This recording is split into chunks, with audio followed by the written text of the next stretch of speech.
Hello friend, welcome to my YouTube channel. आज मैं आपको बताने वाला हूँ मुगल साम्राज्य का पतन कैसे हुआ था। वीडियो को जानने के लिए वीडियो के अंत तक बने रहें। मध्यकालीन भारत में मुगल साम्राज्य का पतन एक अत्यंत महत्वपूर्ण विषय है। आइए इसके बारे में जानते हैं और जाने कि इसने भारतीय इतिहास को किस प्रकार प्रभावित किया।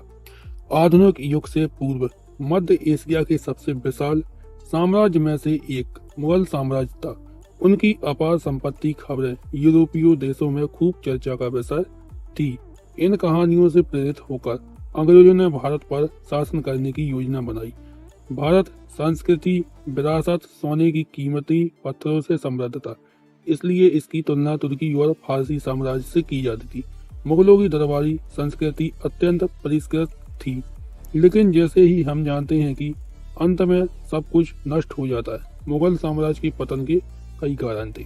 मुगल साम्राज्य, जिसे मुगल साम्राज्य के नाम से भी जाना जाता है, 16वीं और 17वीं शताब्दी के दौरान भारत, पाकिस्तान और बांग्लादेश पर शासन किया।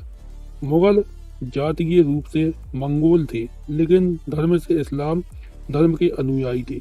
प्रथम मुगल शासक बाबर था। उसने दिल्ली के अफगान शासन के बाद 1526 में एक स्थिर साम्राज्य की स्थापना की।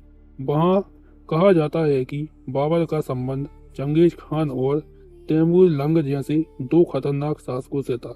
बाबर के बाद उसके पुत्र हुमायूं ने साम्राज्य संभाला। हुमायूं के पुत्र अकबर भारतीय इतिहास के सबसे बड़े प्रसिद्ध सम्राटों में से एक थे। उनके शासनकाल में मुगल साम्राज्य का व्यापक विस्तार हुआ। दक्षिण भारत के कुछ राज्यों को छोड़कर पूरा भारतीय उपमहाद्वीप उनके शासन के अधीन था। वे न केवल एक महान योद्धा थे, बल्कि एक कुशल शासक भी थे। उनके शासन में विभिन्न धर्मों के लोग सुरक्षित महसूस करते थे। वे आम लोगों के प्रति बेहद स्नेही थे। उनके समय में भारत अपनी अपार समृद्धि के कारण सोने की चिड़िया के नाम से जाना जाता था। उन्होंने धार्मिक स्वतंत्रता, शिक्षा प्रणाली, स्वास्थ्य प्रणाली आदि में सुधार किया था। अकबर के बाद उनके पुत्र जहांगीर ने 1605 से 1627 तक भारत पर शासन किया। उनके पुत्र शाहजहां ने 1627 से शासन करते हुए प्रसिद्ध ताजमहल का निर्माण करवाया। उन्होंने मुगल वास्तुकला की विरासत को एक और तरीके से समृद्ध किया। शाहजहां के बाद उनके पुत्र औरंगजेब ने साम्राज्य का नेतृत्व किया, लेकिन 1707 में औरंगजेब की मृत्यु के साथ ही पूरा साम्राज्य बिखर गया। मराठों और अफगानों ने बार बार उनके साम्राज्य को नष्ट किया। मुगल साम्राज्य के पतन के कई कारण हुए थे। इतिहास पर नजर डालें तो मुगल साम्राज्य के पतन के कई कारण थे। जहांगीर के बाद के शासक कमजोर और फिजूल खर्ची के लिए जाने जाते थे। आइए इतिहास पर नजर डालते हैं। मुगल साम्राज्य के पतन के कारणों का विस्तार से देखते हैं। कमजोर इच्छा शक्ति वाले शासन। मुगल शासक अपने जीवन के उत्तरार्ध में कमजोर इच्छा शक्ति और आलसी शासन बन जाते हैं। औरंगजेब के बाद के शासक समक्ष हो गए थे। उनका अधिकांश समय शराब और स्त्रियों में व्यतीत होता था। वे दरबार चलाने में इतने आलसी हो गए थे कि उन्हें कोई लाभ नहीं होता था। उनकी विलासिता पूर्ण आदतें और विलासिता के प्रति प्रेम ने उन्हें बेहद खराब शासक बना दिया था। उनकी कमजोरी मानसिकता ही मुगल साम्राज्य के पतन का कारण बनी थी। विदेशी ताकतों के बार बार हमले। मुगल साम्राज्य पर कई अफगान शासकों ने हमले किए। इनमें से नादिर शाह ने 1739 में दिल्ली को बुरी तरह लूटा। इसके अलावा तुर्की और अन्य अफगान शासकों ने बार बार हमलों ने मुगलों की बरसों पुरानी सत्ता को भंग कर दिया।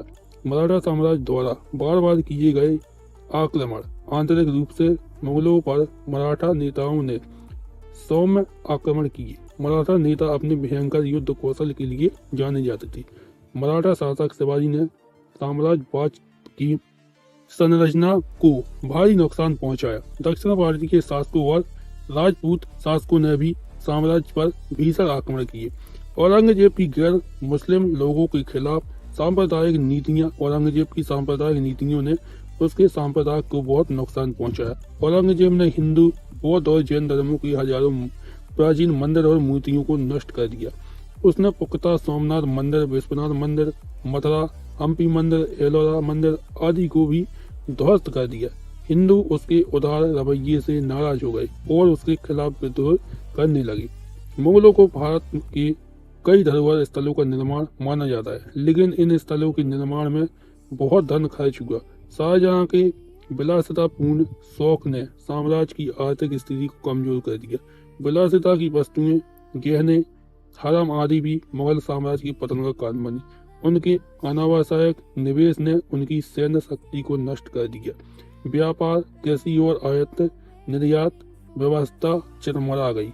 ब्रिटिश साम्राज्य का उदय सन 1600 ईस्वी के बाद ब्रिटिश साम्राज्य का प्रभाव बढ़ा। वे व्यापारी बनकर भारत आए, लेकिन जल्दी अपनी सशक्त सैन्य रणनीति से उन्होंने पूरे देश पर कब्जा कर लिया। मुगल साम्राज्य ब्रिटिश साम्राज्य के सामने टिक नहीं पाए। ईस्ट इंडिया कंपनी ने फारूक सियार के साथ बिना ब्याज के व्यापार करने का समझौता किया। इन कुलीन ब्रिटिश लोगों ने मुगल साम्राज्य की कमजोर स्थिति को भांप लिया। सन 1800 के बाद मुगल साम्राज्य का पतन अपरिहार्य हो गया। 1957 का विद्रोह साम्राज्य के लिए अंतिम प्रहार था। विद्रोह के बाद अंग्रेजों ने आधिकारिक तौर पर शासन समाप्त कर दिया और सत्ता ब्रिटिश क्राउन को सौंप दी। अंतिम सम्राट बहादुर शाह जफर म्यांमार के रंगून भाग गए। मुगलों ने भारत की संस्कृति को अनेक रूपों में समृद्ध किया। दिल्ली और आगरा में उनके प्रसिद्ध वस्तु शिल्प मौजूद है, लेकिन उन्होंने भारतीय संस्कृति को अनेक रूप से क्षति भी पहुंचाई। उनके उदार स्वभाव के अनेक प्राचीन राज परिवार को नष्ट कर दिया। उनके एक ही आदेश से हजारों प्राचीन इमारतें नष्ट हो गई। करदाताओं द्वारा चुकाया गया धन विलासिता में बर्बाद हो गया। भारत की वास्तुकला संस्कृति भी इससे प्रभावित हुई। मुगल साम्राज्य के पतन के साथ ही इतिहास में एक नए युग का आरंभ हुआ था। अगर आपको मेरा वीडियो अच्छा लगा हो तो वीडियो को लाइक कीजिए, चैनल को सब्सक्राइब कीजिए और वीडियो को ज्यादा से ज्यादा शेयर कीजिए। Subscribe now and press the bell icon. Never miss an update.